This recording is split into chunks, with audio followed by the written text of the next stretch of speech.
تحذير من الإضاءة والألوان بدون سقف معلق. مش أي نور ينفع ومش أي لون يطلع حلو. في ناس كتير فاكرة إن من غير سقف معلق المكان لازم يطلع عادي أو ناقص حاجة، فتيجي تزود لمبات أو تغير ألوان أو تجرب حلول عشوائية، والنتيجة المكان متعب والإضاءة باهتة والألوان مش راكبة على بعض. المشكلة مش في إن مفيش سقف معلق، المشكلة إن الإضاءة والألوان اتاخدوا كقرار منفصل، وده غلط كبير جدا.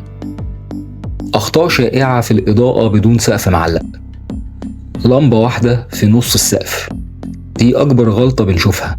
لمبة قوية في نص المكان وخلاص، النتيجة ظلال قاسية، تعب للعين، وإحساس إن المكان أضيق. الإضاءة مش لمبة، الإضاءة توزيع. ثانياً، اختيار درجة ضوء غلط. ناس كتير بتختار أبيض قوي علشان يبقى منور، بس الحقيقة الإضاءة البيضة القوية من غير معالجة تطلع المكان قاسي ومش مريح. درجة الضوء لازم تمشي مع وظيفة المكان ولونه ومساحته. 3. ألوان حيطة ضد الإضاءة. ناس بتختار ألوان حيطة وبعدين تقول نشوف الإضاءة بعدين، وده عكس الصح تماما. لون الحيطة من درجة الضوء بيغير إحساس المكان 180 درجة. لون حلو زائد ضوء غلط بيدي نتيجة فاشلة، ولون بسيط جدا زائد ضوء صح بيدي فخامة للمكان. والعلاقة بين الإضاءة والألوان في حالة عدم وجود سقف معلق، حط القاعدة دي ثابتة عندك: من غير سقف معلق الإضاءة بتمثل الهيكل والألوان هي اللي بتكمل الصورة. لو الإضاءة غلط الألوان تموت، ولو الألوان غلط الإضاءة بتبان قاسية. الاتنين لازم يتخططوا مع بعض بدقة شديدة جدا.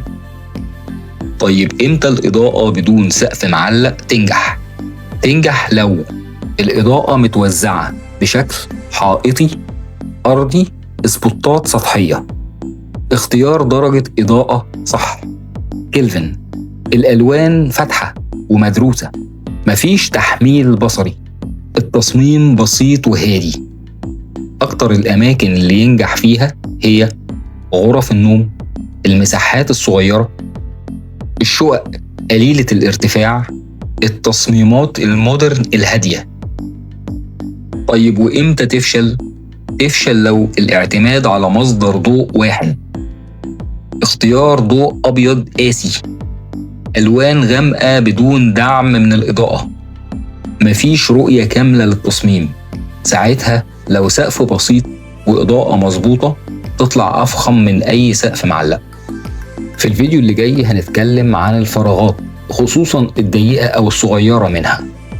لو عايز تعرف كل التفاصيل الخاصة بالإضاءة والألوان، على قناة اليوتيوب الخاصة بينا هومست زون هتلاقي كل الفيديوهات اللي بتغطي الجزء الخاص بالإضاءة، درجة حرارة الضوء، الألوان، ايه الألوان المناسبة مع درجة حرارة الضوء، كل ما يخص الإضاءة والألوان وأعمال الديكور هتلاقيها موجودة على قناتنا هومست زون على اليوتيوب، أو على صفحتنا في الفيسبوك أعمالنا هومست زون.